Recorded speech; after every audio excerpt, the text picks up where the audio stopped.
hear me? Yes, I can. Can you hear me? Yes, live from the microwave. I don't know why I haven't figured out how to turn this off yet. It's now your thing. I'm going to open with a listener call. Yeah, this is for the grit. This is Sean from San Marcos calling back in. Just had to, as a bald surfer, bald with a beard, but bald surfer, I can confidently tell you, no, we don't hate you. The only hate we have is for people that have a wonderful head of full hair and then they shave it. Leave that for us. Anyways, keep work. Makes a good point. Sean from San Marcos knows exactly what he's talking about. I mean, if you have a glorious, lustrous head of hair, why would you shave it? Why? Why? Leave that for people who don't. Exactly. I mean, it's a good look. Some people rock the look, but if they don't have hair, that's their look. I feel that we've talked about this before. Would you, of course, we've talked about it multiple times about shaving versus just having the cul-de-sac versus whatever. But once again, for the record, you're going bald. Are you shaving? I I think no. I think I could do like a tight cut, like get like the one trimmer and Yep. give the cul-de-sac like a once over that way. So you still see the stubble, but I don't know that I could pull off the full Silver Surfer look. I definitely, my head is such a strange shape. I'm sure people would run far and fast. When was the last time you actually shaved your head? It's a good question. I definitely went through some college with the shaved head. It was like every summer as a kid, it was part of summer is Yeah. dad busting out the shaver and getting the head shaved. Uh, or I can't remember if dad did it or if I just went to the barber and got the shaved head. But I remember getting a flat top as a kid. Did you ever get a flat top? Totally. Yeah, like a short flat top, not like a Howie Long flat top, No, a like, yeah, like a tiny military cut. military where it was still flat. Where I don't know how those dudes who used to do a military, or I guess dudes who do a military flat top are able to do it, should become board shapers because I don't know how you can get that precision of horizontalness going at that shortness. That's a good point. When I think back to those years, because I got flat tops as a young kid pretty regularly, um, my parents' generation had a real reverence for the military and anybody who served in the military. And I feel like that was somehow imbued in their desire to give me a flat top. It was almost like this is an honorable haircut and an honorable thing to do. It shows that you are principled, probably subservient to your authorities at school. And so I'm going to signify it with this haircut. It's a great point, and I feel that it's high time that young Austin get his first flat top. We have an ongoing debate. We're having it currently. Lauren wants to cut his hair constantly. And I'm like, look back at his history of photos. The cutest ones are when his hair is overgrown. Yep. I mean, that's true. It's funny. I feel that, and we could open this to the dear listener of either the wife, I feel really is reticent to do any hair cutting, or in your case, the husband can be as well. And I've met other husband slash fathers who are the ones saying, no, let's just let this thing ride. But rarely have I met a couple where they are fully aligned in terms of the boy's haircut, of when to give it and what to give. I think you're right, though. It's usually the woman who wants to let it grow and the man who's like ready to get it Time to cut. cut. Yeah. The funny, cool thing that I have on my side is there's not, they don't cut his hair very well. Maybe he's a little squirrely or whatever, but he ends up with terrible haircuts. So anytime he does get a haircut, he comes home and I go, look what you did. He looks Yeah. like Lloyd Christmas from Dumb and Dumber. like you did that to him. You remember when he looked like Tristan from Legends of the Fall? That's what we should be going for. Tristan from Legends of the Fall. Those are my Such two a 90 look. references. Man, I exactly, except for I remember watching Legends of the Fall and thinking, how does all of that family look so good. From who was the older brother? Aiden. Aiden. Aiden. Is that his name? Aiden It is. something? It's Aiden. Quinn. Yes. Where he was a good. Did Aiden Quinn die in the war? Who died in the war? I think Aiden Quinn did. Yeah, I And forget. then emo Brad Pitt with his long hair flipped out about it. But that whole family, from Anthony Hopkins on down, was just like it was the finest male family that ever walked the face of the earth. I had a conversation with a girl about this fairly recently, and she was pissed. She's like, I love that movie, but I hate that girl sleeping with brothers. Yeah. You know, like that's scandalous. And I was like, no, it was the Old West. There was like 8 people in town, 3 of them were brothers. And if they happen to be great looking, you know, there's nothing scandalous about it. It was slim pickings. It was either your cousin or 2 dudes who happen to be brothers. Exactly. It's really a great point. And I feel they were even more remote than Old West. They were Montana or something, weren't they? The Yeah. Legend of the Fall, I think, was up. It was Old West North. It was truly slim pickings. Totally. Well, hey, this is not Noble Rot. This is The Grit. It is October 24th, 2024. Chaz Smith over there. David Scales here. Welcome back, Chaz. Are you drinking a throat soothing tea, David Lee Scales? Yeah. So I was doing this on the mend and fell in love with it. And so now I'm hooked. It's funny about that with the soothing tea. The soothing tea, when it works, will definitely have a tail, but that tail also ends. I can't see you doing this much more than a week. I'd be a better person if I did. Of course you would. I mean, that's It the has thing. You healing realize benefits, dude. you realize in the sickness, what am I doing? Killing myself, dumping poison down my throat when I could be dumping soothing elixirs down my throat. I feel better, sound better, look better. Again, though, the tail. You're going to have one of those poisons and you're going to think, to hell with you, soothing tea. I'll come back to you later. I know. Well, it doesn't have the intoxicating quality of the poison. So It sure doesn't.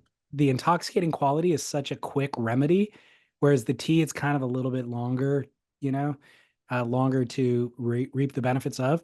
But that's why I fantasize about living in England, where it's a part of the culture and you could just access it quickly without having to like make your own. You go for a tea. Let's have a tea. It's tea time. Exactly. Well, you know, so as not to get too sophisticated, let's go back to hot urinal talk from last week, following up lots of feedback about ice in urinals. A lot of great information that I had no idea. And here we are, all better off because of it. I know. And a lot of it overlapped. I got most of the comments were about the ice is cold and it neutralizes the smell of the urine. But there's a little deviation here and there. And one of them says, Chaz and David, writing in hopes of shedding some light on the great mystery of the ice in the urinal. I bartended in many establishments from New York to Maui, and though they were all unique, one thing united them: the protocol for when a glass had been broken anywhere near the ice well. When this happens, it's a full-on Chinese fire drill. The ice must be disposed of as quickly as possible before drink orders can continue to be made due to the obvious, although unlikely, risk of a customer receiving a shard of glass in their beverage. There are several ways to go about this, but the quickest is to simply scoop the ice out. The issue is, of course, where to dispose of it. It could be deposited in one of the prep sinks, in the mop sink, or much to the delight of many a man, in the urinal.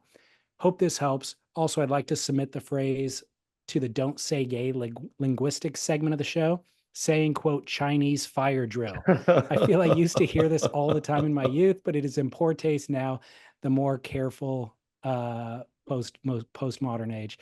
Thanks. Keep up the work, Greg in Santa Monica.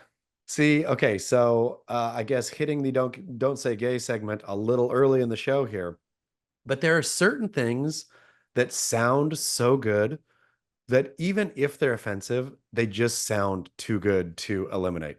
Chinese fire drill is precisely one of them. It doesn't matter. I have zero idea what even the reference might be. That I can guess that there's a lot of Chinese and they scatter. I think so. They came over to the US and they were working with Didn't they bring fireworks? Oh, okay. So I'm Sure. thinking like firework factory. And if something lights, there's got to be a fire drill for that, or maybe it's a scattering. Uh, is the Chinese fire drill, correct me if I'm wrong, if you're driving and everybody gets out of the car and runs around and back in? Oh, you're right. Is that a Chinese fire drill though, or am I mixing up my fire drills? That's a certain type of fire drill. I can't recall if it is a Chinese one or not. Okay, so the question though is, I guess we'd have to know the origin to know whether or not it's offensive. I suppose so, but once again, some things just sound really good. Those uh the sounds of the words, the phonics go together so well. Chinese fire drill. It's like got the right beat. It's got the right thing, and I know exactly what it means, even though I have zero idea what the origin is. So I just Googled it. Are you reading? You got to be real careful on the Google these days with that dang AI up front. I love how clunky, for those who don't Google these days, if you Google anything, Google's algorithm or Google's AI will come up and dominate the first quarter or Yeah. half of the screen, where you really have to make an effort to scroll past. Yeah. The clunkiness of it and how obvious and dumb it is, and how 90%, or no, not 90%, but it's often wrong. I And know. so teaching the kid now, you scroll past that, right? You don't even glance your eyes on that. Today, she told me, for example, Copernicus. We're doing astronomy in school, and she's doing a little report on Copernicus. And so Copernicus, do you know what Copernicus's contribution to astronomy is? No, I don't. Copernicus had many, but one of the things was that uh, the Earth orbits around the sun. Okay. And she keeps adding, but he didn't really believe that. That's his contribution, but he didn't believe it, as a funny factoid. And every time she's brought this up multiple times, every time I'm thinking, you got that from the stinking AI Google thing. Where did you get that?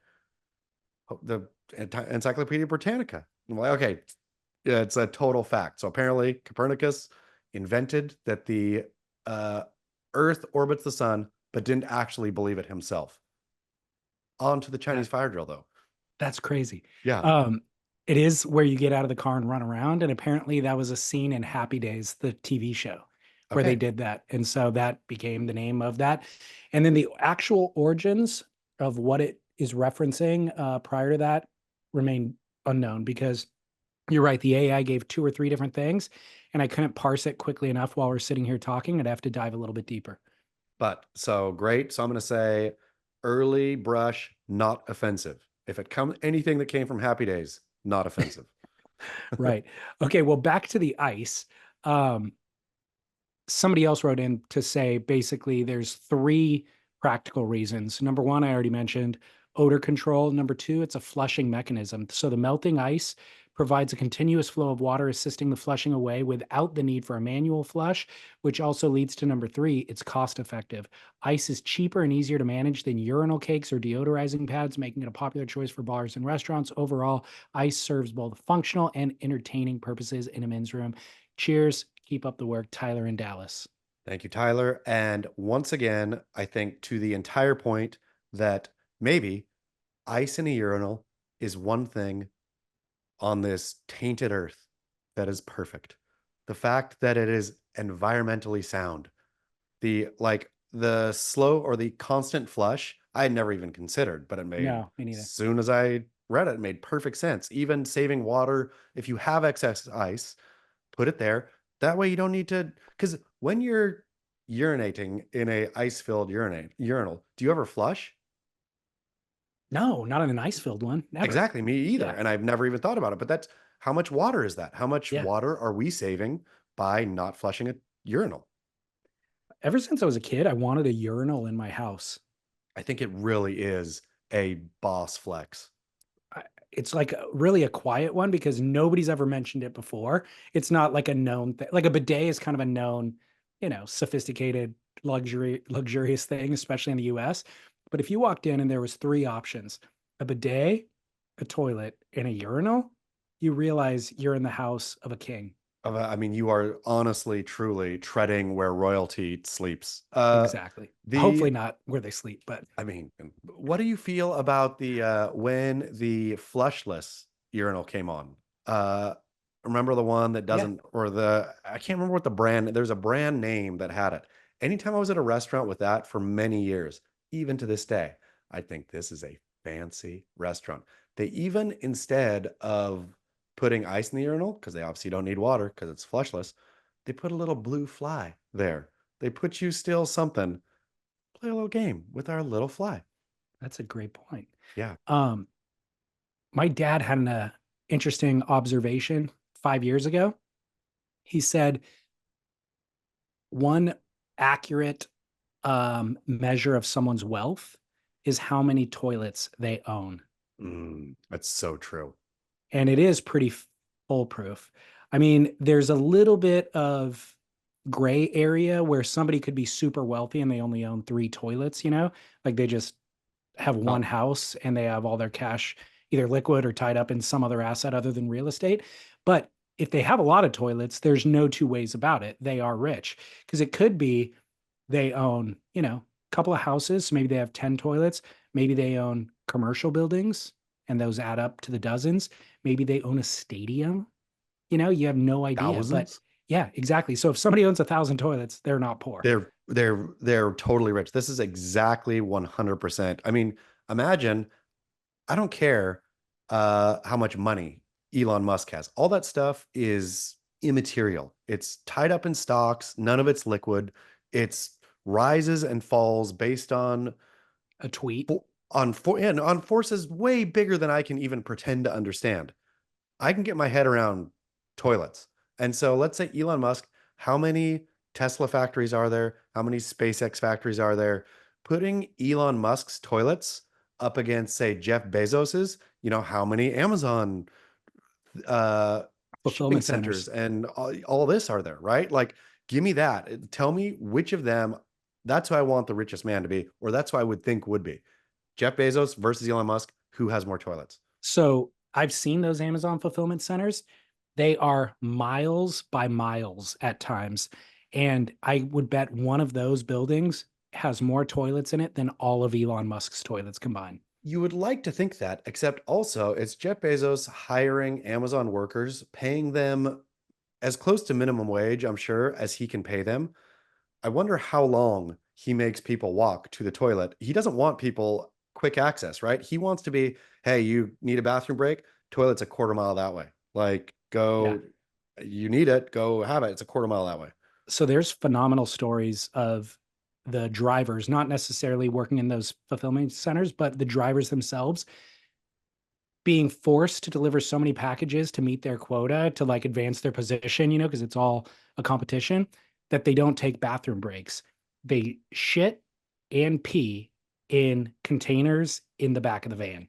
It's amazing. I mean, the fact that that is, I don't know how this whole world has not toppled yet, to be quite frank. The fact that Jeff Bezos on his, how large is his yacht and how big is his Miami house and all that. And if I was driving Amazon truck and thinking, you live in this house and you're not just live there quietly, like, I don't know how Warren Buffett's house looks, for example. As far as I know, I think Warren Buffett lives in, he's the, what, the something of Omaha, the Oracle of Omaha. So lives in Omaha, Nebraska. Can't imagine that his house is that huge. If I No, it's was modest. Yeah. if I was working hard for Buffett, I'd think, I'm working hard. I'm not, making a little money and not having bathroom breaks. But the big boss lives in stinking Omaha, Nebraska. What are we going to do? It's just, this is the culture of this work. If I was Amazon and saw Jeff Bezos and Lauren Sanchez on that yacht, and I was walking a quarter mile to pee and or peeing in a container in the back of my truck, I would, again, I've proven myself on the last Noble Rot as not a great employee, but I would catch my truck on fire and drive it somewhere where it shouldn't be. Well, as we learned from the urinals and ice, your poo and your pee that's in the back of that truck is going to reek when it's on fire. Nothing will smell worse than that truck. Okay. Well, getting back to surfing, look, in a story that we've been tracking for weeks, really trying to get to the bottom of. I'm going to say that you kicked off this story. I that do. you specifically made this story a story. Well, a listener called it in and he said, it's around the water cooler talk at work is who's going to be indicted with these P. Diddy parties, From a what other listener, of celebrity course. names. And then he said, I'm curious to hear what you guys think about which surfers might be indicated or implicated. Well, Would you have ever guessed the surfer who came out you know, it makes a ton of sense now in that I think retrospect? about But it, would but you I have, if you would have lined up no 50 surfer names, where would this surfer have been? 50. Yeah, exactly. Joel Tudor comes out on Jonathan Wayne Freeman's podcast, which, by the way, I didn't really know he had. I think maybe I saw that he was going to do it, but I Gotta haven't be new. listened. What? It's got to be a new podcast because I It's wasn't aware new. of it either. Yeah, and it's actually called Your New Dad. And he interviewed Joel Tudor yesterday, and Joel, at the 1 hour and 18-minute and 48-second mark, says he's gone to P. Diddy parties. He And it did was, not witness any of the stuff that P. Diddy's getting busted for, but he went and he had a blast. and said it, yeah, he said it was fun and stuff, right? Had a blast. Derek Riley correctly castigated Jonathan Wayne Freeman for not following up with any questions. Yeah, look, that's fair. Um, I was actually, I had low expectations for Jonathan Wayne Freeman as an interviewer, and he Yeah. exceeded my expectations. But specifically Yeah. on the moment that is captivating, you can't look at any news source these days and not see 4 new Diddy revelations of one sort or the other. To actually have the surfer in your grasp who attended a Diddy party, how does the entire interview not dovetail straight into Diddy land after that, where that's all you talk about? How many ball sacks did you see at that party, I Joel? mean, That's what I want to on know. and on and on. The questions endless. I mean, Jonathan Wayne Freeman, though, let's be honest, he's new at this. So take note next time, dear Jonathan Wayne, somebody brings up a Diddy party, follow that to the end. Who got diddled at that party? That's what Exactly. I want to know. Well, so the story that Joel was delivering, he spent a lot of time in New York. So interestingly, the way that Joel leads into this, by the way, I loved Joel. I already liked Joel. I loved Joel after this interview just because of his candor. Like he can come across as egomaniacal or whatever, but he's also very funny and he also has a lot of good stories to tell. And I appreciate that he wants to tell those stories. So whether or not they're motivated by ego or not is almost irrelevant to me because the stories are entertaining. So the way that he ends up at this story is he was spending a lot of time in New York. Well, why was he spending a lot of time in New York? Well, it's because Donald Takayama, who was his mentor and surfboard shaper, dealt in illegal substances. And I think that just gave, weed, right? I mean, I think I don't know. he specified weed in there. So Donald did jail time. Like it's not exactly a secret. Um, maybe Joel does specify. Maybe you're right on that. I'm not exactly sure. But so Joel then has access and entree to uh, the weed community of New York, basically. And he meets a woman named Lisa Cooper, who's a famous, apparently, stylist and parties with every celebrity and rock star known to mankind. So Joel references that, you know, Sting stole a joint off of him at one point. He smoked with Woody Harrelson, partied with, he went on and on about different celebrities that he partied with. So all of this stuff is just titillating to me. Like I'm interested to hear it and I appreciate Joel sharing it. And once again, what surfing is missing more than anything these days is character. Yeah. Who brought it up? Somebody did in one of the van chats. Devin's mom brought up that she didn't like Gabriel Medina or Idolo. And I tried to convince her they should be liked because they're different. And I said they're bad guys, right? Or particularly Gabriel. Like surfing needs a bad guy. Somebody rightly called me out in the DMs and said it's not necessarily that he's a bad guy. He just has character. And that's what's lacking is character. And that's exactly what Joel brings. Like it or dislike it, it's character. And in our polarized day and age, I feel if you don't like somebody's approach or what they're putting off, or exactly like to your point with Joel about people think he's an egomaniac or whatever they think about him, and therefore they dislike him. no, we got to pull this all the way back. The fact that you have a strong feeling about Joel Tudor means you should like Joel Tudor. You should like, even disliking Joel Tudor. The fact you have any emotion attached to him, because let's be frank, I look at the World Surf League's championship tour. The only person that I'll have an emotion about is Gabriel. These days, I want him to win. Uh, I'll have an emotion about Tyler, and I like her for that. I like that Tyler, I really lambasted her last time as a navel gazing me-er. But I like that she's doing this. If Tyler Wright wasn't whining on Instagram, there would be more boredom. Yeah. Joel gets that. Joel says that. He Yeah. goes, look, I was chastised my whole life growing up. Like, there's nothing you could say to me on the internet that's going to hurt my feelings. Except, he's like, why did bring Joel it. block me on Instagram? Before I even got my Instagram to 50 people, I was blocked by Joel Tudor. No way. I didn't know Yeah. that. Yes. That's funny. I am. I have no mean, idea. That's weird to me. So now I'm going to be blocked by everyone, but at this point, I'm not blocked by Kelly. I'm not blocked by Philippe. I am back in the green pastures grazing. And I know now it's over. Everybody's going to block me. But I went to look at something, Joel Tudor, somebody said something specific that I needed to go check his Instagram, and I was blocked. That's And funny. this is like at 50, I think I had 50 followers at this point. That's so weird. It was really weird. I was like, I thought you were like, you don't have to like me, but I thought you were into the game.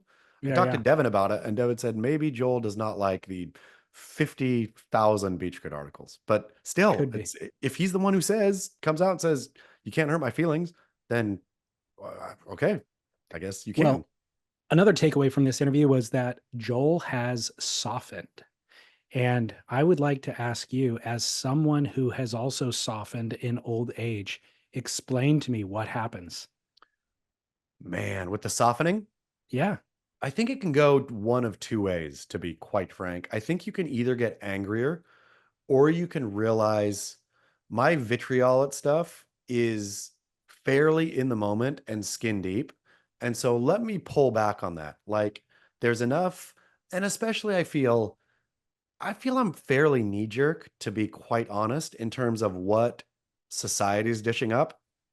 Right now, it feels like there's so much vitriol in society that for me to be vitriolic is pointless. That we don't need any more of that right now. If, for example, I feel everything was kumbaya right now, if everyone was super happy and there was no political strife, no wars, no disagreements about everything, it was just like everybody's fairly cool, then I think I would be back on at people's necks trying to cause some kind of yin to the yang.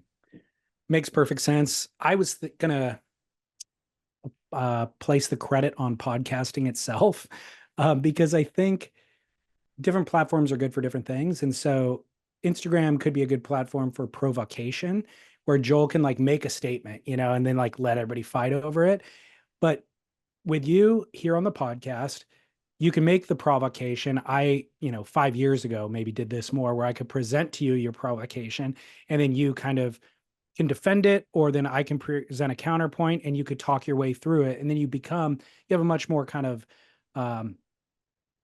it turns out it's not just a provocation. There is a critical thought behind it. And so hearing you kind of rationalize through the critical thought makes it seem a lot more reasonable. And I think Joel has been able to do that too on various podcasts. And he did it with Jonathan Wayne Freeman too, where Jonathan would ask him about some of those things in the past, fights that he had been in, sponsorship ending, stuff like that. And when you hear Joel fully break it down, it's totally reasonable, I mean, I got an email today that was semi provoked my ire. And I went to respond to it. And then I thought, you know what? No, I'm going to call this person, because when I tell them what, was lightly frustrating, for sure they had a reason. And then you kind of go over it. And I don't know that it's better, but sometimes like hard, cold text can be hard and cold at times. And that's great at times. Text is great for that. But if you're actually trying to sort something out, talking through it is more productive. Did you resolve the conflict? No. And I realized also, I mean, enough, it's fine. But I realize also at this point in my life, and maybe this is the softening up or the feeling like there's enough again, vitriol out there. I don't need to be adding to that. I thought next time this happens, I'm going to straight up just ignore the email. I will ignore it. I won't respond. And that will be quiet testament. It'll be me quiet quitting. That's the quiet testament to I disagreed with what you said, but there's going to be no resolving this anyway. You know, you feel the way you feel, I feel the way I feel. I'll ignore it and let's just both move on. I've started to feel that way in recent years, the not needing to resolve it. Yeah. Like It's okay. if somebody misunderstands me and I feel like I don't know, I feel like they misunderstood it. If they're willfully misunderstanding, there's no point in engaging in that. You know what I Yes. mean? Like they're willfully ignorant, then I don't even care, dude. I have no interest in changing your opinion. If it's somebody whose opinion I respect and they just actually misunderstood the intent of what I was doing or saying, then I feel a need to find resolution and often am able to by having a secondary conversation about it. But Yeah. I've accepted the fact that not everybody likes me, and that's perfectly great. But I think it's sometimes too, people are, you know, have their passion and have their feeling about something. And then you even engaging it, even in trying to say, hey, this is what I was saying. Things can get ramped up and go off in ways where at the end of this conversation, I was like, we're worse off than we were at the start of this. My better option would have been to ignore it and move on. You think it's because they were still so heated that they weren't ready to receive the conversation? I think they felt very defensive right when I called. And Yeah. so then it became more than it needed to be because I wasn't feeling defensive, but clearly I called. And so, you know, there They, was a feeling of you're, and then it was really back heel, bristles up, and things never get solved that way. I think the vast majority of people are not comfortable with confrontation. And so they might be comfortable sending that email off and anticipating a reply via email. But when they see the phone ring and it's your name, they're going to answer it with a certain amount of, you know, heat. That's what it was. It was bristles. And then it's hard to calm that Yeah. down, Yeah. especially if you had a beef, like Yeah. as however small. It's hard to minimize beef in that moment because beef to them feels big. Yeah. Well, I feel like we got somewhere here with this conversation. We did. And good job, Jonathan Wayne Freeman. Like I said, if anybody wants to go check out his podcast, it's called Your New Dad, which I think is pretty funny. I wonder, except Another, for the only problem I have with that, not to pile on Jonathan Wayne here. I like that he's podcasting and all of it, but doesn't it feel like it's running a bit close to Call Me Daddy? I think that's probably intentional. Yeah, but don't you think that that's a little on the nose? A little. Yeah. Yeah, Jonathan Wayne, fix it. By the way, speaking of Call Her Daddy, I've never listened to an episode, but my wife does. And Kamala Harris was on a couple of weeks ago, I guess. Joe Rogan is having Donald Trump on this week. I love that when that happens, it is somehow a bigger news story than them doing an interview with, you know, Diane Sawyer or whoever else that they do an interview with that is a legacy mainstream media personality.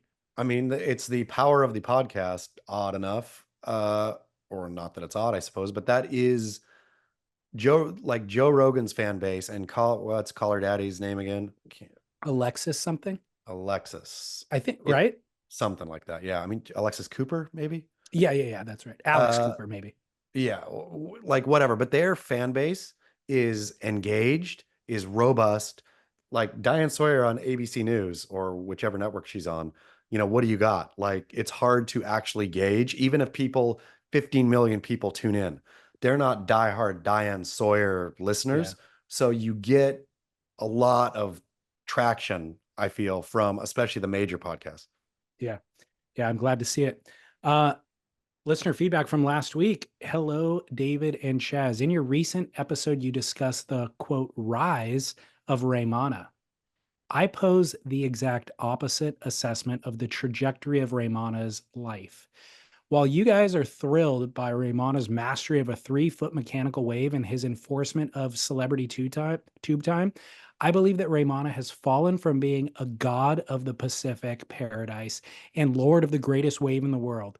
He has become the equivalent of a zoo animal being gawked at by the masses of rich, entitled Nepo children. Imagine being stolen away from your tropical paradise home by a colonial explorer, Kelly Slater, to work the rest of your days at his post-apocalyptic industrial complex, catering to the rich and famous. Yet another example of the evil that is Kelly Slater. Discuss at 𝐓𝐿. 𝐉𝐸, you make a great point. My only counter would be that Raimana has shown himself entirely versatile. Not only has he owned Tahiti and still owns Tahiti, the Van Bastolear name is royalty there. It's not like he's abandoned there. He gets to still, that's still his kingdom. Now he is best friends with every ultra wealthy and celebrity in the world. So I don't think Raimana's stopping here. He's not going to live out his days and die fat and happy at the Tachi Palace. No, Raimana's got a third act here, which is what? Is it going to be president of France? Is it going to be, what? I mean, where is Raimana going to go from here? Because it's not ending here. Raimana is going bigger and better. I've got a curveball. What? What if chapter 3 is next week when the DA reveals his name on the Diddy indictment? I mean, Raimana, Diddy can only hope, because Raimana van Bastolear would be the one person to throw cold water on all of it. The press would get it. They would put Raimana up there. People would get to know Raimana, and everybody say, oh, I can't be mad at this. Look at the guy. Just look at him. Can't be frustrated anymore. He's rolling in celebrity circles, means he could have got an invite. I mean, definitely now he could have. But note, Raimana, be careful. Now that you're rubbing shoulders, who is, for example, right now, let's call somebody out. Who is a modern Diddy? Diddy was a modern Diddy doing all this stuff right under our noses for decades. Decades. I've been aware of Diddy for 20 or more years, right?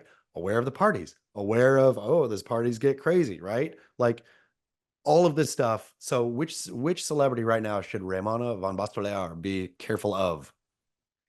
I have a feeling it's going to come from like the modern country world. Ooh, really? You've had these country crossover. I don't even know if they're crossover. I'm not talking about like Beyonce going and doing country. I'm talking about like Jelly Roll or whoever these new people are that like have a bunch of tattoos.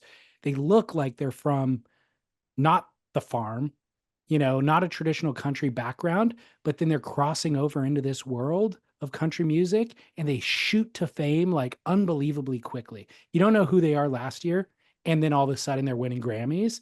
And so that level of Insta fame breeds indulgence. weirdness. Yeah. Yeah. Okay. Raimana, watch out for new country. Jelly Roll. Yeah. Jelly Roll just got off X, though. He said it was the most toxic place on earth. So if Jelly Roll is getting off X because it's toxic, maybe that's not our man.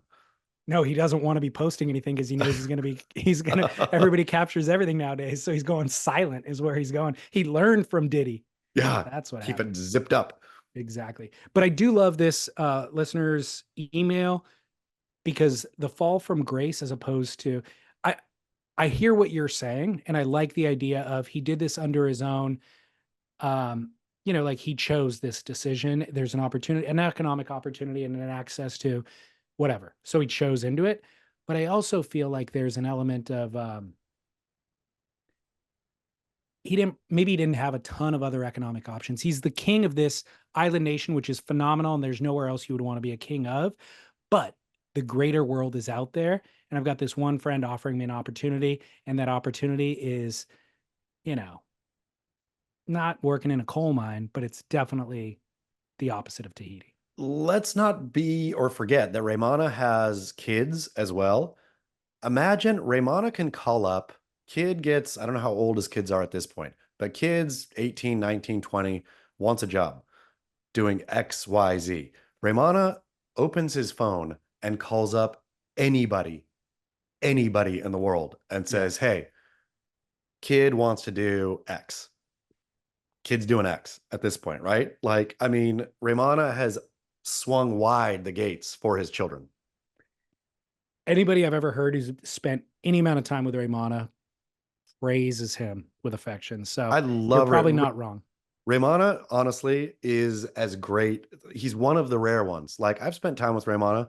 Last time I was at Surf Ranch, sat with Raimana. It's not like Raimana. Raimana knows all of the beach crit stuff. He knows everything, and he'll just jab me in the arm and laugh about it. Like, he knows everything I write about Kelly, and he's just like, it's all funny. Raimana is as in on the joke as anyone.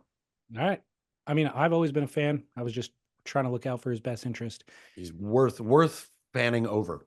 I just thought he was like, I know why the caged bird sings, kind of a scenario over there at Surf Ranch for him.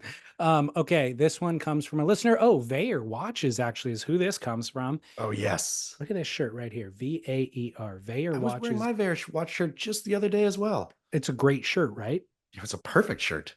They don't sell them on their website, but I'm thrilled to have a couple of them. They're really nice.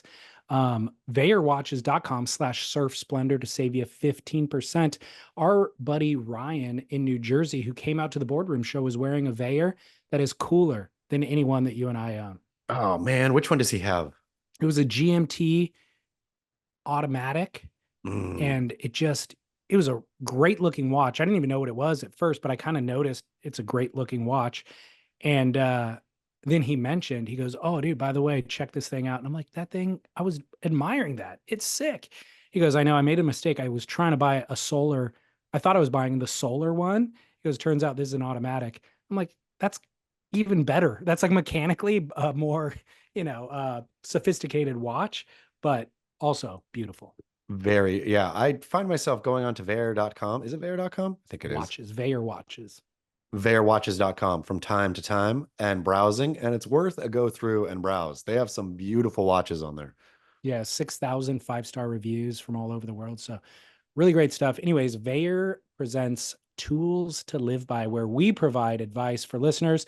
This week's listener has a phenomenal question for you and I. Here's a question, maybe a tool to live by, and it's probably a very subjective one. But at what age are you supposed to not share a bedroom on, let's say, a surf trip, right? Maybe you're in your 20s and you and a bunch of buddies cram into a house or something, and there's 2 or 3 beds in a room, and so you and your buddy are sleeping in the same room, separate beds. But at what age do you say, you know what, I'm an adult and I want my own room? I think for me it was like 34, but then it kind of brings the question, right? Let's say you want to go to a wave in Central America somewhere, and it's mostly just kind of surf camps, and that wave you want to be at or that location has 2 bedrooms in a room, and that's how it is. Do you not go on it because you're just too old for that, or do you just, you're like, I'm on a surf trip with my dudes, so whatever. Let me know what you think. Great question. If you're calling them my dudes. Yeah. It's okay. Yeah. Yeah. So what's your take on this? I mean, I think this one there's a couple issues at play. One is, of course, as he said, can you reasonably and easily get another room? Is that an easy option, right? Like, if you're over 30, you have enough money in the bank to get your own room, and that's what it is, then I think that's, typically the way to go. And I'm going to say, I'll put the age there at 30. I'll say 30 is the cutoff for that. I felt like his 34 was precise. That's good. 34 is probably better. I just think in our day and age, people are growing up too slowly. And so every time I can bump that back a bit, right? That's our duty to know you're not a child at 26, like people think they are. Oh, he's just so young. He's 26. He doesn't know what he's doing. You kidding, boy? But I think on the surf trip, then you just share. But this is inverse, I think, directly to how close are you to the person? Are you guys is he your dude? Are you bros? Is this a stranger? If this is a stranger, I would really consider going on a different surf trip, to be honest. If you're forced as an adult to share a room with somebody somewhere, then I think that, yeah, it's a bridge too far. It's hard for me to look back 10 years and pinpoint the precise age where this transition happened, but at the age of 43 now, I can say it's a hard nah. Like, I am getting my own room almost no matter what. Except And the surf trip is both precise and very helpful, because there are surf camps that it's just not a real option, right? of course, if you have enough people to fill up the resort, and so you got to share rooms, or the resort's already full, and so but you know, in almost any scenario, I would pick a different resort. I would figure out a That's what way I'm to get saying. my own room. I mean, I- if I'm forced into it, look, I'm not a weirdo. I can do it. It's not like I have a phobia of being in a room with another dude. It's just I really appreciate my alone time, and I almost need it to re-energize for the next social interaction. It is a luxury of being an adult, I feel, of and so to look that gift horse in the mouth and not take advantage of it, like, you're leaving, to throw another metaphor, you're just leaving fruit on the vine here. Like, Well, take advantage of that room. so let me phrase it this way. Let's say you can afford one trip a year with separate rooms, or you get to go on 2 trips a year, but you got to share a room. What do you pick? One trip a year. Okay, me I don't too. even have to think about it. I mean, Me at this too. point, the having own space, and I feel a lot like you. Like, I enjoy a bit of alone time. I need it, and I can do without it if that's necessary. Fine with it if it's necessary. Like, no problem. Whatever. Uh, but if it's an option, like, I enjoy that. I like going in, closing the door, taking a breath, laying down for a second, and then heading back out into it. Totally. Interesting how different this is for men versus females, because anytime my wife goes on a girls getaway, It's just they all one room. relish the Yeah. opportunity to have a sleepover, Yeah. because she wants to talk. She wants to stay up late and talk until they actually pass out. Yes. I mean, it's funny, the joy, and as a kid, I had a bunch of sleepovers going to, but they were never called sleepovers. I think I'm going to such and such's house, and I'm going to spend the night, right? Like, Yeah. and it was because of, you're going to do something in the morning, you're doing something late that night. It was never just about the sleepover. Uh, my daughter is like planning her sleepovers through the week and it's about the sleepover itself, which it's about sharing that room and getting the snacks and watching something and talking or whatever. Who knows what they do on their sleepover, but it's about the sleepover. The sleeping over was just, I felt, for me as a kid, was a product of doing something else, where it just made more sense to spend the night at this guy's house or that guy's house. So your daughter needs to reintroduce the phrase slumber party. Yeah. Oh, she sure does. Slumber party. Because it is, a slumber party. It's a party. Sleeping is part of the party, but Yeah, it's a party. exactly. Yeah. Like it. Okay, well, good. Glad we got to the bottom of that one. Let's go to commercial break, and then I've got a follow-up call from last week and a few barrel or nas for you. HelloFresh.com/freesurf. Surfing, food, and wine, those are my passions that occupy my time and my headspace. But as adulthood and fatherhood has demanded more and more of my time, the act of surfing has gone from a daily exercise to a weekly thing. And the same thing has applied with shopping for meals.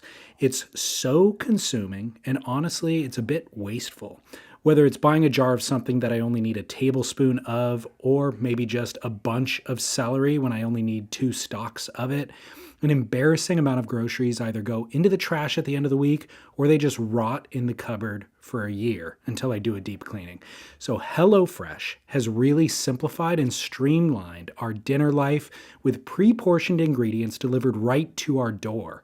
These are restaurant quality, easy to make meals with simple instructions, and it's also less expensive and healthier than any takeout that we order. And they have over 50 different recipes to choose from each week. The menus are seasonal. So this week we have autumn-inspired dishes like shepherd's shepherd's pie if you want something filling, or there was an herbed salmon over apple and kale salad that was great last week. We also loved the creamy cilantro flank steak bowl with garlic lime rice and charred greens. And again, this is all delivered to our door, pre-portioned, and it's easy to make. So go to hellofresh.com/freesurf to sign up. We will get you 10 free meals applied across 7 boxes. That's for new subscribers only, and it varies by plan, but it is 10 free great restaurant quality meals just by going to hellofresh.com/freesurf. It is America's #1 meal kit for a reason, and in fact, one that I have been using since 2017, believe it or not. So that's hellofresh.com/freesurf. All right, Chaz, welcome back to the show. Have you fallen down since we last spoke? I have not. Have you? I have not, but it came up and people started calling in with their fall down stories. Yes, that's what I was looking for. Here we go. Hey, David and Chaz. It's Rich, longtime listener. On the grit recently, you talked about adults falling down, and I've got an adults falling down story. Pretty embarrassing. Anyway, so about 15 years ago, I'd gotten like one of those layered books, and he had all these stretches, crazy stuff in it, and then I saw this video where he runs up to a yoga ball, jumps up, and lands on the yoga ball and like balances. So I'm coming home from surfing one day, I look at my backyard, and my daughters have a yoga ball back there, and I thought, I could probably do that. So I trot up to this thing, take a little leap, land perfectly triangulated on the yoga ball, and that thing just flies out of there like a pinball. And now I'm totally horizontal, about 4 feet up in the air, land straight on my tailbone, and just complete idiot. And luckily nobody saw it. You know, there's adults falling down and there's adults falling down where people see it. So I'm sitting there paralyzed in my backyard, looking into my living room with my kids and wife, and nobody saw it, luckily. But anyway, super embarrassing, but luckily nobody saw it. Anyway, keep it up. Love your show. I saw Chaz at the boardroom show in the weekend van, and the weekend van people gave me a Merrick Lager. That was pretty cool. All right, man. Keep working late. It's a tasty beverage. It is.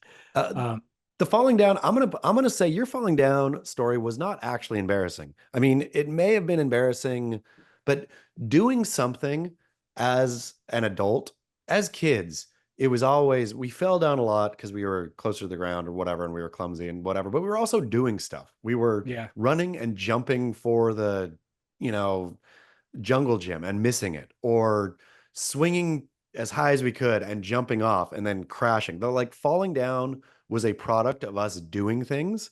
And so I'm going to say his was not embarrassing at all. He tried to do something and he failed at it, but it was because he was trying to do something, which is admirable as an adult. The amount of hubris to see an exercise ball and think you could run and then jump and land on it. Like, what are you, a Cirque du Soleil performer? How many of these, the problem with this is, I think it's the longer memory of adults is part of the problem here, is because you're trying stuff as a kid all the time and you're eating crap all the time. You're brushing it off, getting back on the horse. Hopefully it's not setting in, right? I think the last time I had a hard mistake, like it wasn't a fall per se, but this was, I don't know, probably must have been 5 years ago now, or maybe longer, but climbed up to the top of a jungle gym. I was with kid and friend's kid, climbed up to the very top, and they were being babies about jumping off it. And I was like, you babies. And so I jumped off the top of it, landed on my feet, immediately knew something was very, very wrong. I had to sit there for a while, just pretending it wasn't, just, everything's good. Tried to get up, and I honestly couldn't get up on my feet. Like, I don't know what I did. Drove home. We were like in Newport or something. So I had to drive home, holding it together for the daughter. Like, never, ever let them see you sweat. Everything's cool. Had to crawl upstairs to bed. Couldn't walk for, I think it was days. And so that's the last time I've attempted anything like that, which is my loss, right? I should be out there brushing it off and jumping off more jungle gyms. So I would have known not to make the jump when I tried to climb up the jungle gym. Climbing up the jungle gym, which I've had to do a handful of times now. I realize my hips aren't limber. Like it's the stretching that I used to be able to positions I used to be able to get my legs into, they no longer go into. And so I would know, like, I got up here pretty tepidly. Like there's no chance a 6-foot jump is going to end well. But problem here is this a chicken or egg thing? Do your hips not work quite as well because your brain is telling your body, hey, you're old now, this doesn't quite work? Do you think Laird Hamilton's brain tells him that?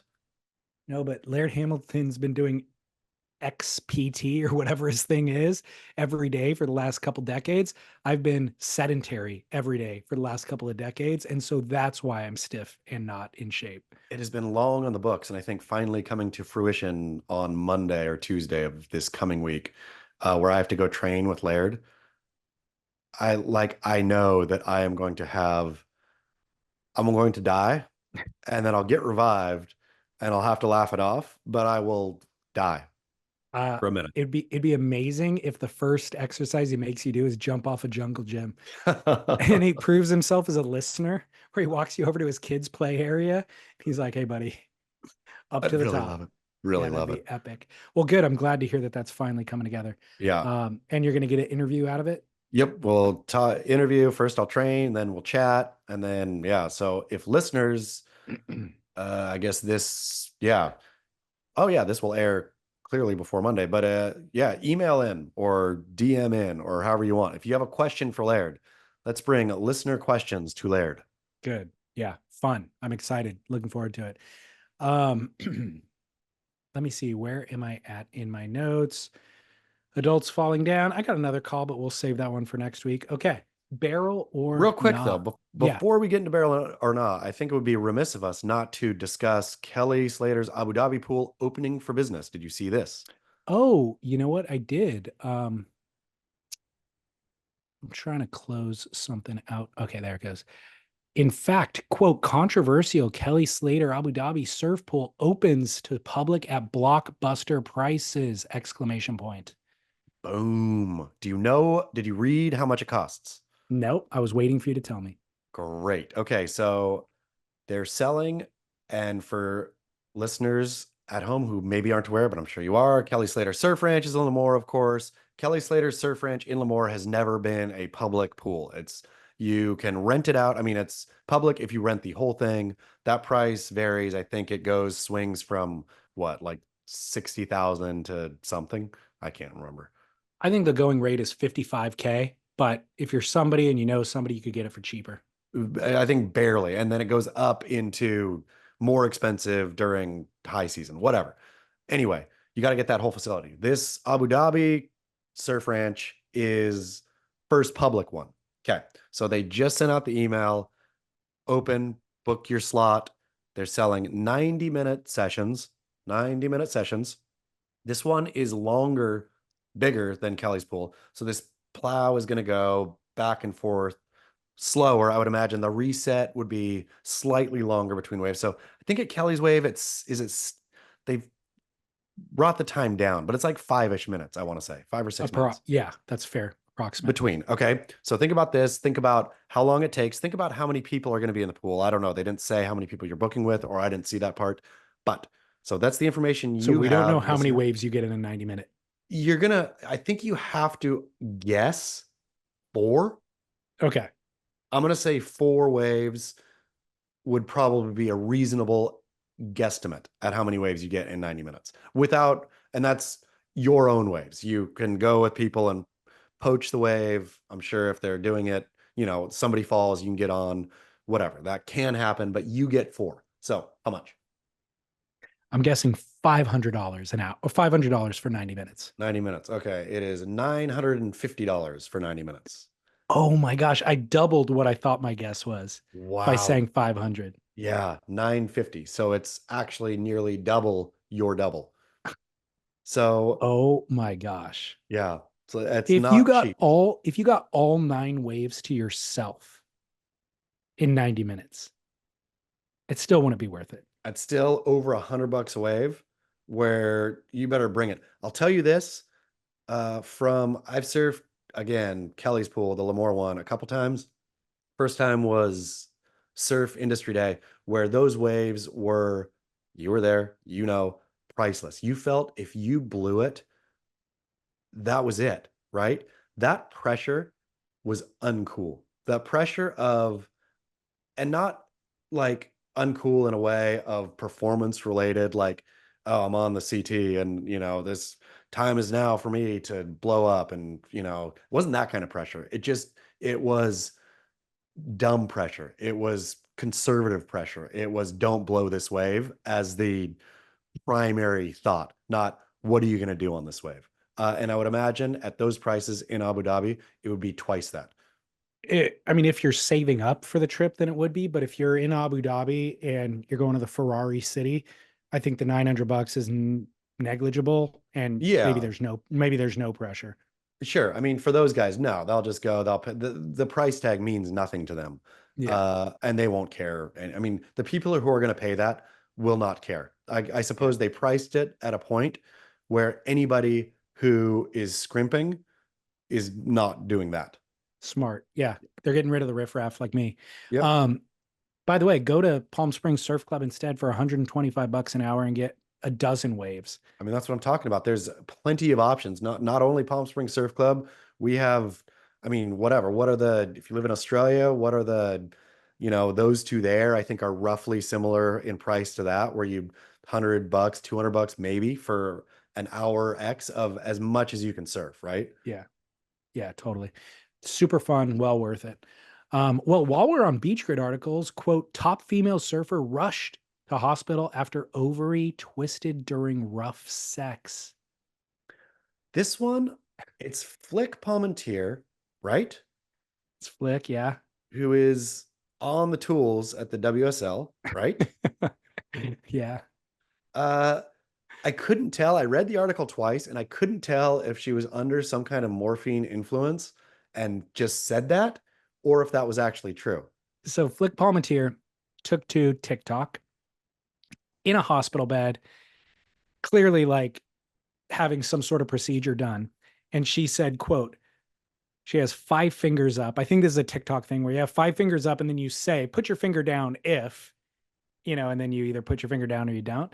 But she says, put your finger down if you got jackhammered so hard that your ovary got twisted and now you're in the ER about to undergo surgery.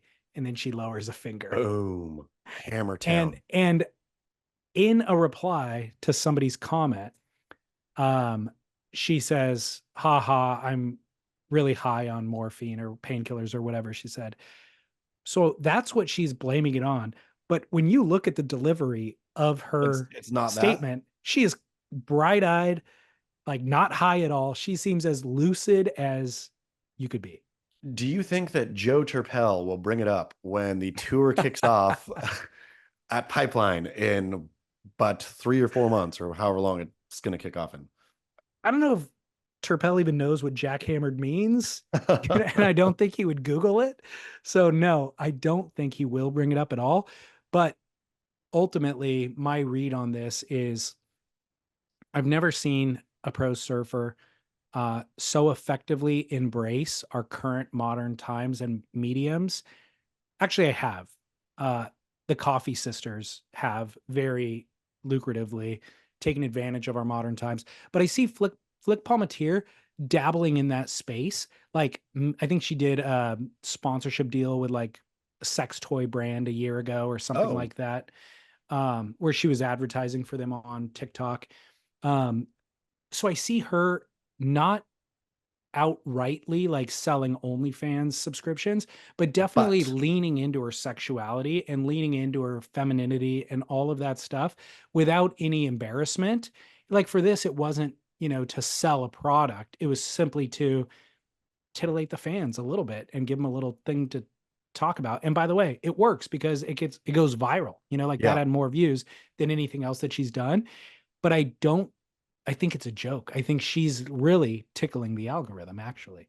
I mean, jackhammering the algorithm. Jackhammering the algorithm. Smart if she was. And it makes me, whatever it was, it made me like her a lot more just to be not plastic, safe, say the right thing. Like it gave her texture and personality, exactly like we were talking about earlier.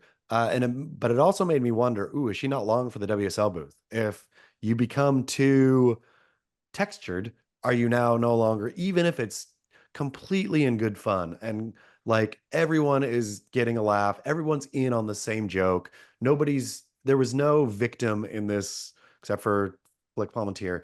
Uh, but if the WSL is like, don't like it, it's a little too blue for us.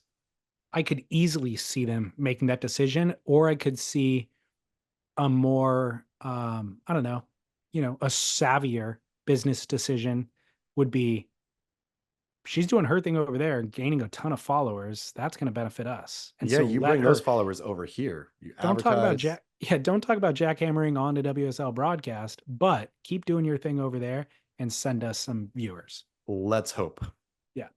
I liked it. I thought I already liked her anyways, but I like her even more now. Me too. Like it made just any kind of personality is like 2 thumbs up for me.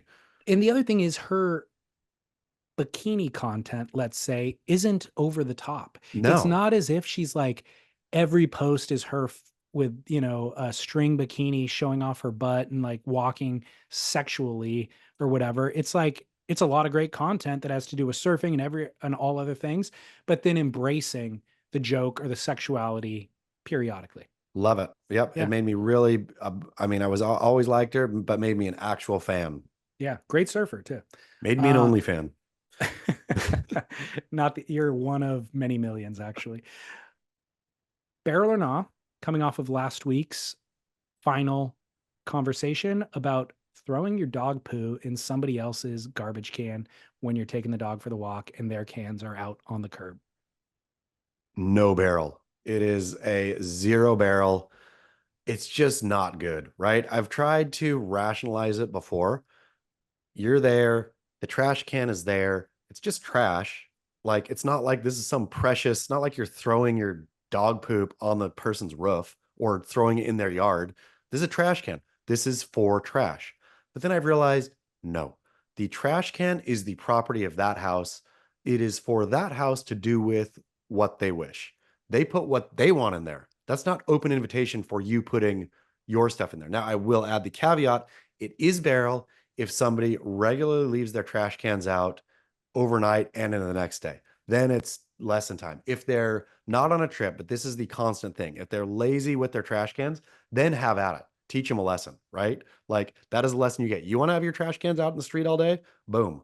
But it happens to me all the time. Like I have trash cans out reasonable hour before, our trash comes in the morning. So I will get them out the night before, reasonable hour. They're not just sitting there. I will take them back in hour max after the truck passes. If I'm doing something, if I'm gone, it may take a little longer, but typically right away. 8 times out of 10, there's already a poop bag in there where I'm thinking, you jerks, it's somebody in this neighborhood.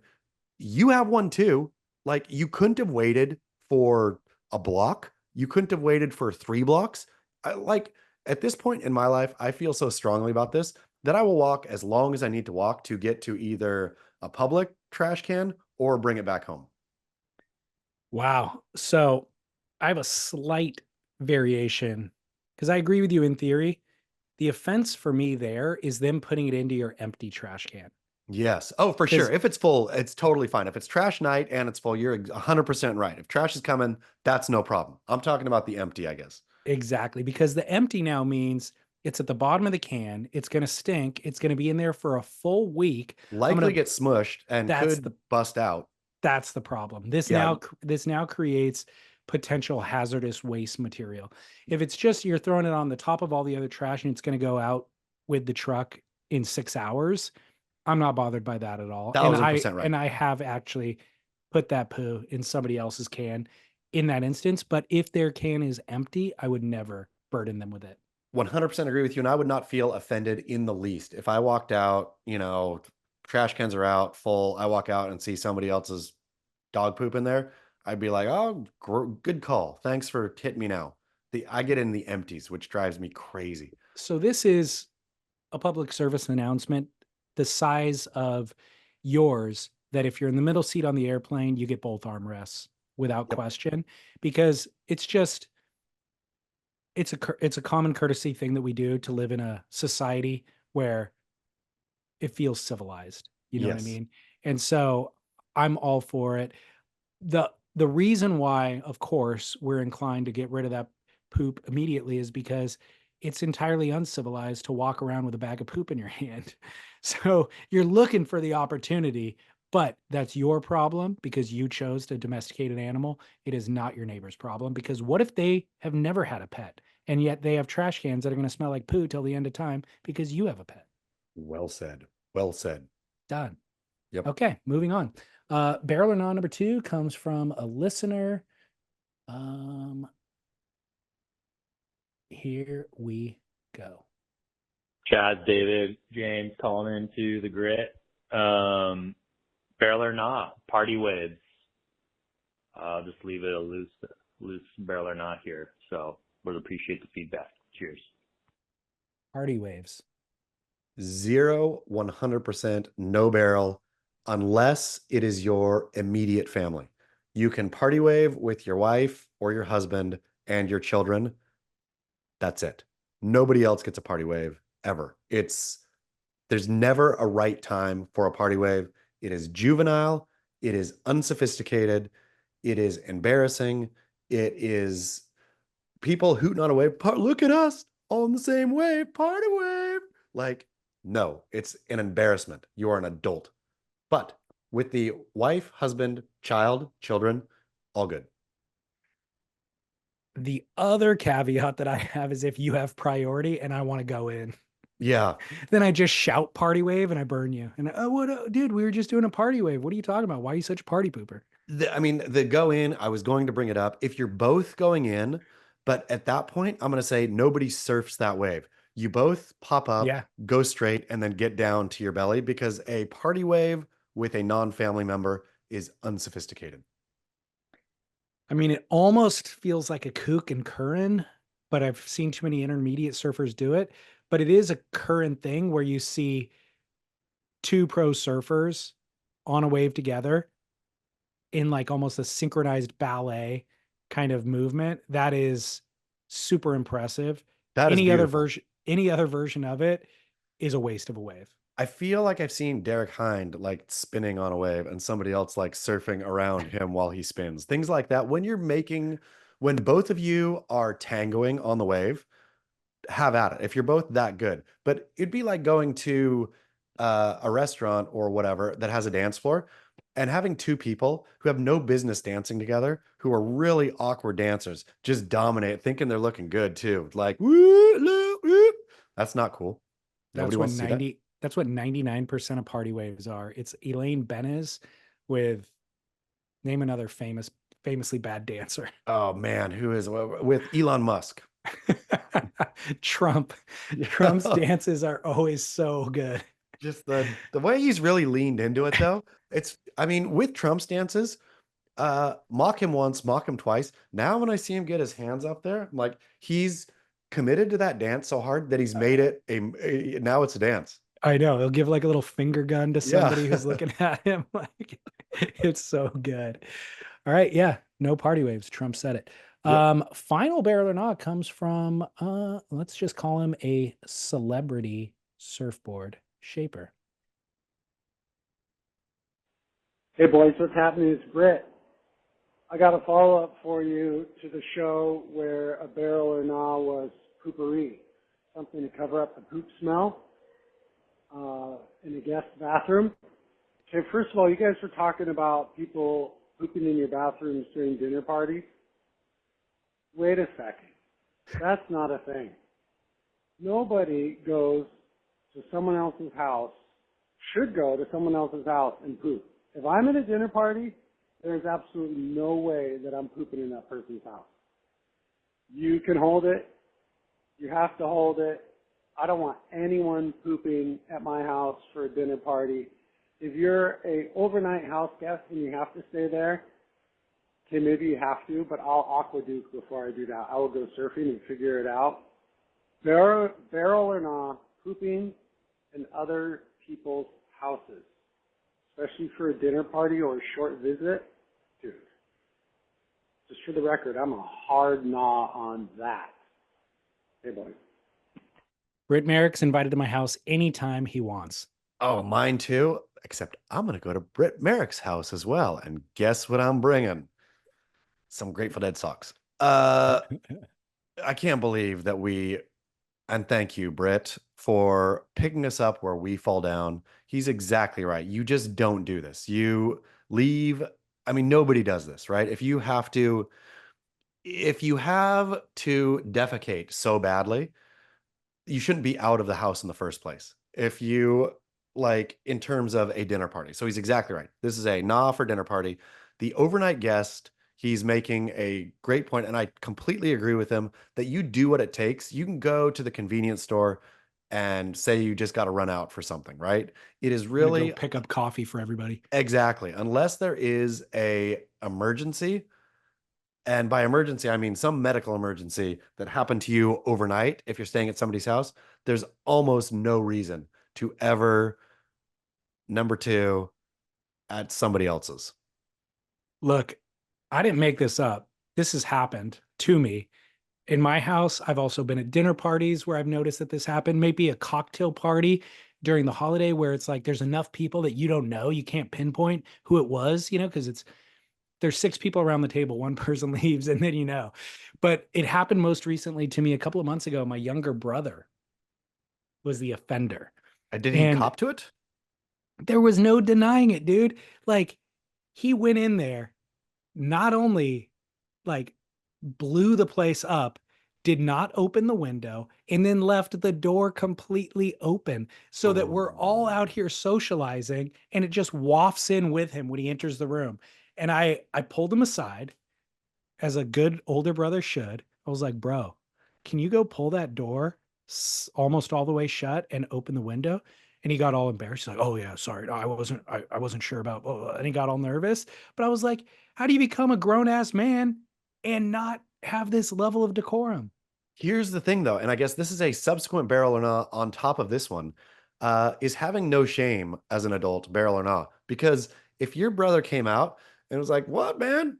When nature calls," and like, what are you going to do then, right? Then you got to say, "Okay, he just doesn't care. If he doesn't care, and then why am I being such a big sissy to care about this thing?" Like, I feel the way to play that off is if you're going to be an other people's house pooper, you've got to also have the real no shame where and bald face, just like those kinds of people, right? Where I am not one of those, but I can appreciate that dude who's just like, okay, everybody knows this dude has no shame. That is a move for sure. Yeah. And I don't think that was his move. I think it was more from a place of we're brothers. Like, to him, this is his brother's house. Like, he can be himself around his brother, but he didn't factor in my wife. He didn't factor in like the other people that were there. You know what I mean? Like, there was something that was amiss. But I mean, I'm cut from the same cloth as Britt, which is just no pooping in public unless it's absolute emergency. Like, I will schedule my day so that I don't poop in public. Forget about somebody else's house. Like, that's totally, if I could do it in anonymity in public, maybe, but I don't really like using non-personal toilets anyways. But at somebody else's house, dude, you'd have to be staying with them for an extended period of time in order for that to I go down. completely agree. I am happy to poop in public. Like, I have no problem with a truck stop bathroom, again, as I have mentioned, with a Starbucks bathroom. There's a lot of good ones out there, right? And maybe this is the amoebic dysentery in me talking, but like, I'm all good with that, but not at somebody's house. And also, on the broader topic, I feel just of decorum in general, don't rip one at somebody's house. Don't burp loudly at somebody's house. Like, all bodily function at somebody else's house should be non-existent. And if you have to, like, take care of it outside of be very aware. Yeah, totally agree. I mean, I'm kind of at the point now where I'm thinking, if somebody does blow up my bathroom like that in a kind of a short stay, I'm going to reconsider that friendship. Yeah. I mean, definitely reconsider the inviting them over part of it. Yeah. Like, they could be an outside friend, not an inside friend. Family is kind of removed from this conversation, but anybody beyond family, you really got to pick and choose your battles here. I mean, it shows low moral character, I It feel. does. And that's just And planning. Yeah, and planning and all of it. And, yeah, Britt, thank you so much. I cannot believe we just talked about that topic like it happens. Like people regularly go to dinner parties and just, oh, done with dinner. You know what happens next. Making room for dessert. It does happen though. That's the thing. It's not a complete anomaly. Like Britt, get real. It does happen, dude. And another thing that a lot of people mentioned last week was how not only did we forget that one detail, but how we didn't think to tie it in together. The DJ Seaweeds, great track. Touch is real. He does the poo-poo touch on whoever he feels. 𝐓𝐿's legacy. He did the poo-poo touch, now he's touching me. WSL, did we fail? The champ is bowed out, I wish him well. Surfing seems it's upside down. The girls are boys and the boys are girls now. The poo-poo touch is the touch of poo-poo, 'cause I don't want no chickens and 𝐉𝐻-poo. The poo-poo touch, it stinks of poo-poo, 'cause I don't want no final five. The poo-poo touch, it stinks of poo-poo, 'cause I don't want no chickens and 𝐉𝐻-poo. The poo-poo touch, touch of poo-poo, 'cause I don't want no final five. No, I wanna see him surf pipe. Yeah. I love when DJ Seaweed's vocals fail him. I mean, when DJ Seaweed is like hitting that note and just straining to get it, it's beautiful. A thing of artistic perfection, DJ Seaweed. For any listeners who are new to the show, there was this character named 𝐓𝐿, who was the CEO of the WSL, who had the poo-poo touch. It's the opposite. It's the opposite of the golden touch. I wonder when I see him advertising Life Force now on Instagram, if Life Force, what's happening to Life Force's stock and whatnot? Is it just, it's got to be tanked.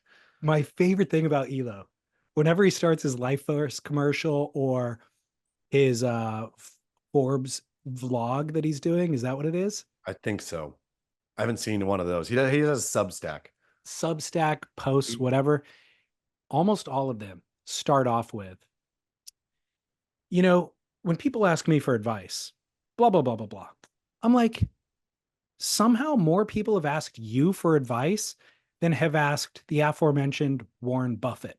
Yeah. Like, and it's like when people ask me for advice about, and he'll say what it's about, and I'm like, nobody ever has asked you for that advice. That is just your entry into whatever you want to talk about at any times is to preface it that way. But there's zero chance that you've had 300 people ask you for advice in your life. Eric Logan legitimately acts as if the internet doesn't exist and that it's not an easy Google. If anyone is somewhat curious about Eric Logan, let's just Google him real quick right now. Let's just see what comes up, what the first things are. Eric Logan, and I'll say surf, right? Whatever. I mean, let's just do Eric Logan. Let's see if he's even the number one Eric Logan. Okay, Eric Logan is the number one. I did it in the YouTube video that pops up as you and I. Yeah, the YouTube video is you and I. I'm seeing it off to the side. We have dumped WSL CEO Eric Logan, more vulnerable about something. We have, it looks like he's cleaning it up. We have got to get back on this, dude. He's trying to clean it. I guarantee Eric Logan has hired a internet scrubber. That is amazing. Well, that may be what all the Substack articles are, is he's just littering new content, and that's going to get prioritized over your old content. It won't really, though, because the stuff that gets hits rises to the top oftentimes, especially on the first page. We need to get back on it. We're doing poorly. Dude. Get busy. Yeah, okay. I got it. Another story coming out. Well, we got a great song to go with it. So feel free to use the song if you want. I mean, if that doesn't go viral, that should be the number one thing that gets posted with Eric. Forever. All right. Well, hey, great show. Glad we solved a bunch of the world's problems today. Anything else? I had something. We'll talk about it next week, I do believe. But Sid Abruzzi film Water Brothers is coming to La Paloma Theater. I do believe it's on the 3rd of November. So we will discuss it next week. Is that a Sunday? That's Oh, it's next the- Sat. Oh, Is you're it- right. That's next Sunday. I looks can't like. remember. It's either it might be next Friday. It might be November 1st. Sorry. I think it's November 1st. We'll get the information correct here. But yeah, just for those who like a little leeway into their planning. This is after Halloween, so you got some time here. But La Paloma Theater, Yeah, Water November Brothers. November 1st, Friday, November 1st at the La Paloma. You can get it through Eventbrite. Get tickets through Eventbrite. Get tickets now, and again, we will talk about it next week, and maybe even have a chat with Sid himself. Yeah, or maybe we're on gonna. Noble Rod. Yeah, we'll talk about it that day, Friday, when we record and publish. But it is that night at 7:00 at La Paloma. So go get your tickets. I'll be there. You gonna come?